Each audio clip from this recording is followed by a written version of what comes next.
Welcome back to another episode of Wheel to Wheel. That is a wrap on Bahrain. Bahrain. That felt like the first normal race of the season.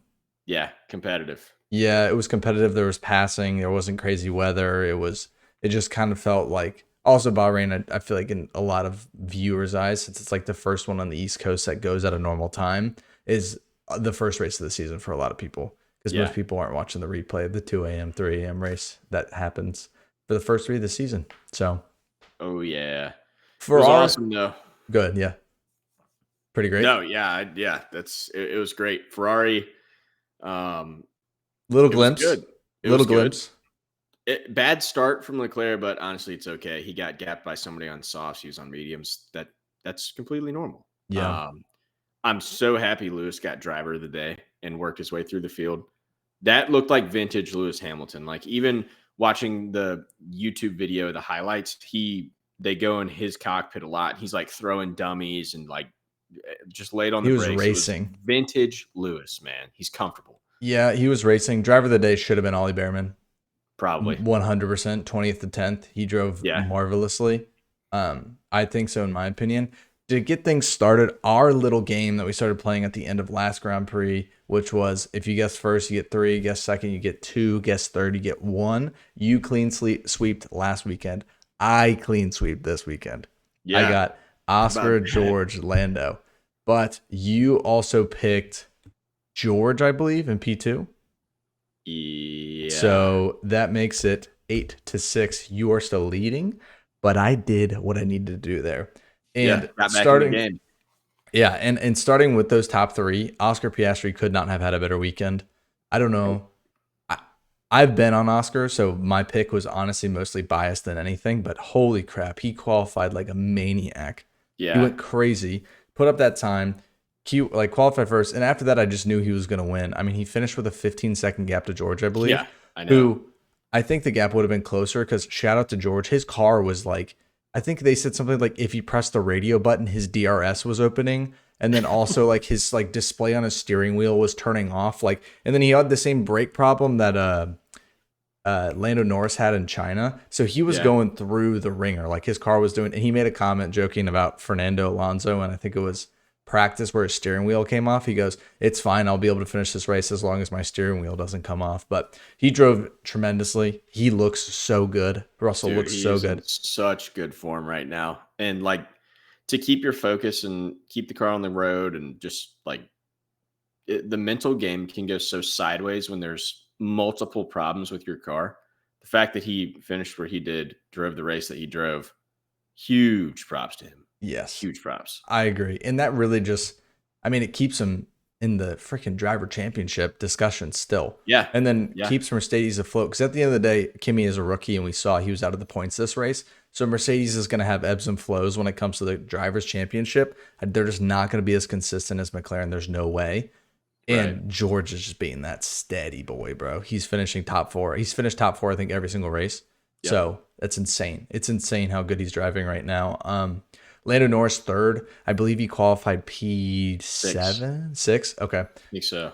So I mean, it's a good race to come from where he did. He also got a 5 second penalty from his over the line that Max tattled on him for.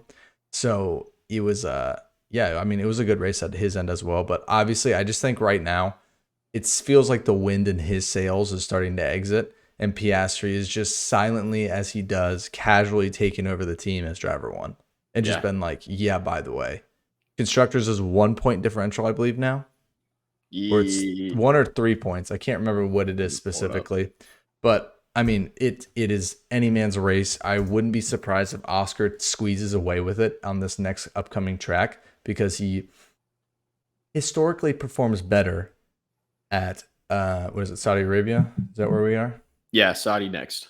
Yeah. So I mean, historically, Oscar's outperformed at is it it's Jeddah, not Jeddah. It's Jeddah. So Jeddah. at Jeddah, Oscar has outperformed Lando majority of the time. So I do think he may end the weekend being the number one in the drivers' championship. Yeah, it's again though, it's a really good track for the McLaren. They're going to chew a lot of tracks up this year, but I think that one in particular, I feel like they're just going to dominate. They get through turns better than anybody in the grid right now. It's fun to watch. you've got your 3-point gap between Lando and Oscar. Yep. And then Max is a 5-point gap behind Oscar, and then George Russell is a 6-point gap 6 point. behind Max Yeah. Verstappen. And then the big fall off happens where it's 31 to Charles Mhm. Leclerc, which, speaking of, had a very good race in my opinion for fourth He had a place. good race. He battled. I mean, there was back and forth. There was passing, repassing, letting somebody go. And he did not bump somebody. He didn't make a mistake. He was solid. Yeah. It's a good show for the red guys. My take that there was going to be a letdown was completely wrong, and I couldn't be happier. Yeah, I think that's good. I think you almost said it to be like, please prove me wrong. Because you've been so hype about them in the beginning that you're like, please, just if I say the other thing, it's got to be right. Yeah, So yeah, definitely felt like, okay, Ferrari can be in this. Sadly, it feels like Mercedes and McLaren are still leaps in front of them, in my opinion. yep, I agree. And then the other team that's in that mix is Red Bull, whose car was just, I don't know what the heck happened. It just transformed into a tractor this weekend. I mean, it nothing seemed to be going well. Yuki and Max were both complaining constantly about brake issues and everything. Like, I feel like, and then the pit stop issue with the light not changing correctly. Like, they just had a horrible weekend. Both still ended up in points, but Max P6, Yuki P9 is not what you're looking for Red Bull's main cars. No, but props to Yuki getting in the points. He's coming around in a difficult car. Yeah, but his race was so dirty. He raced, like, if you look at it in retrospect, like, obviously I'm biased, but he literally like took out Carlos Sainz. Oh yeah, Then Carlos got a penalty, and then he just drove into like the points. It was like, what the heck is going on? But we'll Carlos get into, had a rough one, man. Like, dude, early Williams in on general. too. Kimmy with the crazy dive bomb on Carlos. Yes, dude. Oh That my was gosh. uncalled for. That's it. It was a good overtake, and it was classy behind the wheel. But sportsmanship wise, you don't throw a dive bomb on somebody like No. that. I Come mean, but on, man. that's the rookie, and I will say Kimmy tends to be a pretty clean driver, so I'm not like pressed about it. But yeah, it was definitely a immature move to say the least. But we have to highlight somebody we haven't highlighted yet this year. I had a hot take that Duhan was going to out qualify and outperform this guy, but I was completely wrong. Pierre Gasly P7. Yes, he drove, man. And it was almost P6. Didn't Max pass him on the last Yep, lap? last lap, literally on like the last turn, like going in to finish the race. So he had a great race, and that brought Alpine. Alpine had no points going into this weekend, I believe. So Alpine is now in 6. Well, yeah, they got Six 6 points. 6 points. But they're tied with Sauber, and I guess they got the leg up because it was the most recent race. So they're technically ninth in the constructors now. So they're 1 point away from Racing Bulls and 4 points away from Aston Martin in both of those cars this weekend. I don't know what the heck happened to Aston Martin, but the fall off is horrendous. It's horrible, man. That isn't even a freaking race car. And I guess I get why Newey's not touching it, because there's probably so many things wrong with it that he knows, and he's like, you know what? It's literally a lost Next cause. season. Yeah. I don't want to waste time. Let me develop that small car, and I will make you a freaking car. But that thing is a mess. Yeah. So the question is this the first team we're seeing that's doing a punt? We've talked about this since the beginning of the season. Do you think Aston Martin is in full punt form? They're full punt. Okay. They are. Pat McAfee out there, just absolutely ready to rev one up. Yes. Like they have given up, no hope. They don't even care about this anymore, I don't think. And I think Fernando originally was pissed about it. Now at this point, he's probably like, you know what? I'm not going to crash this thing. I'm going to try and save the team money, even though Stroll's got endless pockets. But either way, it's weird to see. Yeah. I don't know what's going on with them, but a team that now midfield just passed Williams to be fifth in constructors, Haas. They're up 1 point, 20-19 is the difference between Williams and Haas now. Haas is P5 in the team constructors. Esteban Ocon is driving that thing. Yeah. The announcers, when Pierre Gasly and Esteban were fighting, they're like, everybody hold your breath, because these guys have had plenty of contact with each other. And we're speaking of when they were teammates. So obviously it was clean. I think Pierre got around him, but and then Ali, obviously we already talked about it. He got P10, 20th to 10th. Unbelievable race. Yuki Tsunoda got his first legit points with Red Bull. He looks good. He looks like he is the driver too. He should have been this whole time. I think we can all agree with that, especially just seeing Liam Lawson still behind Isaac Hadjar. Yeah. So, man. I don't know. Yeah. That's showing. That's another, I think, L for the weekend. If you've got winners and losers, you definitely Aston Martin is a loser, no doubt. That Yeah. sucks. They're done for. Um, the Alpine definitely a winner with Pierre getting And up there. Duhan had a good qualifying too. He almost got into He Q3. exactly. He had a great qualifying. The race pace will come around. I mean, if they leave him in the car, They're not going to let him come around with race pace, but yeah. yeah, if they left him in the car, he could probably develop. But biggest loser is Liam, man. Like I know Hadjar didn't score points; he came in 13th, but like Liam's irrelevant right now. Yeah. Well, I mean, there's been like people are saying, well, it's good. At least he's doing this in the second team instead of the first team now. But I mean, it's hard to get much worse. I mean, Kick Sauber in general, I feel like we don't even talk about them. And that's just because they are sadly irrelevant. They're Yeah, waiting to be Audi now. yeah, Hulkenberg got disqualified. And then Bortoleto was the last person to actually finish the race. But I personally think biggest losers of this entire week isn't just one person, it's a full team. And I think Williams got the butt end of the stick, not even just in performance. I think the whole, not even, it's not FIA's fault, but it's just honestly unlucky. Like, yeah.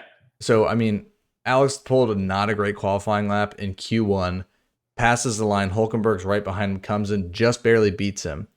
So Alex is eliminated from Q1, doesn't make it to Q2. This is like the first time he hadn't made it to Q3. So this was kind of like, all right, that sucks. But hey, fair and square, Hulkenberg got him. Midway through Q3, Hulkenberg's lap gets deleted from his Q1 time, meaning Alex Albon should have gone to Q2. And then seeing how Carlos Sainz had success in Q3, most likely, I believe that Albon could have absolutely qualified and gotten gotten placed in the grid in the top 10. Then you get to the race and you're dealing with Yuki hitting Carlos, taking out his car. Albon is doing. You avoid that mess.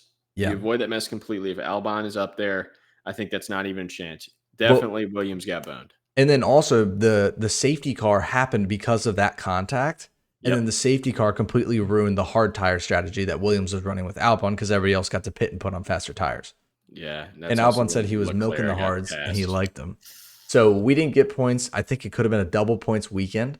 But I do think Saudi Arabia is going to be a good track for us, as we've talked about with the corners, a lot of slower corners for Williams and straightaways. So we're fast in the straight. I mean, we're faster than a lot of cars in the straight. So, dude, it's slippery. It's always been slippery. The past 5 years, it's just been drag car, man. Yeah. Flies.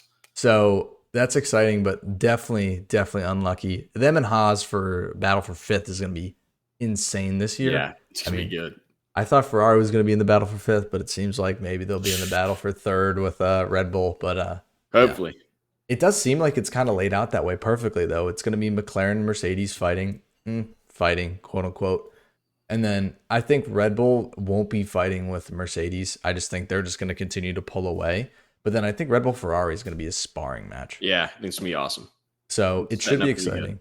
That could age horribly, and Red Bull could fall off the face of the earth, and then it could be Ferrari, Mercedes. But that top four, those 2, 3, 4 is going to be exciting. I think McLaren's going to pull away, obviously. And then 5, 6 is great. I mean, Williams, Haas are pretty even right now. And then basically just waiting to see if Aston Martin Racing Bulls or Alpine can get anything together. But just in that midfield right now, they're already stacking so many points, they would need one hell of a showing.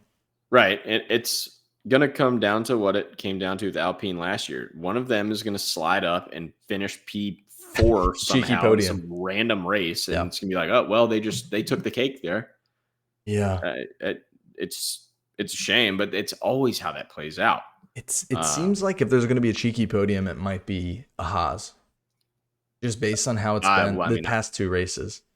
I think, it's Williams or Haas. Williams or Haas, it has to be. But I mean, and the crazy thing with both of them, I mean, first off, Carlos was racing for once, which felt good. Like, dude, he looked like he was actually battle driving with again. Him and Lewis was awesome. I know it didn't really last long, but good racing. There was a little bit of blood there, and like Carlos, the animosity. It was awesome.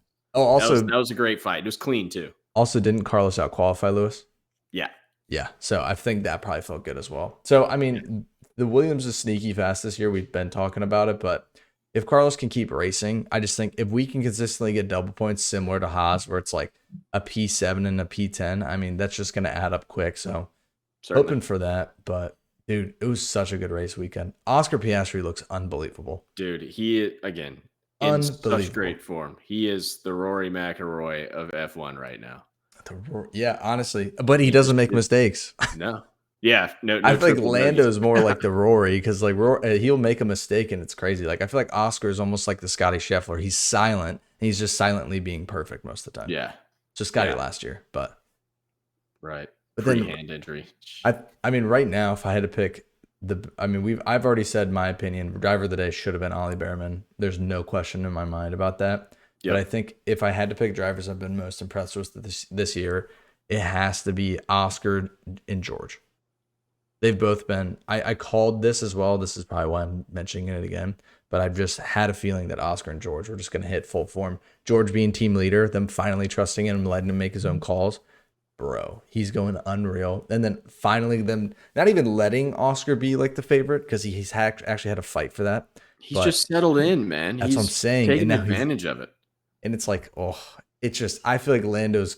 Oof, you could just feel it in the post race interview that Lando's kind of losing that. Like, gosh, am I really gonna lose this to my teammate who's what is it, 3 to 4 years less experience than me, who's just Yeah. becoming the guy? And it's like, you might be. I read a hold on, I'm trying to find it real quick. I read an article that talked about that, just that Lando's like one of their losers, I guess. I mean, I points don't are think it's a points. lose. Still, he qualified poorly, but then he did a good race. Yeah, I know. I think it's the mental side of it, like exactly what you just said. My teammate is low key showing me up right now. High key. I mean, Lando was the quality guy. He's been out Let's see. qualified 2 races in a row.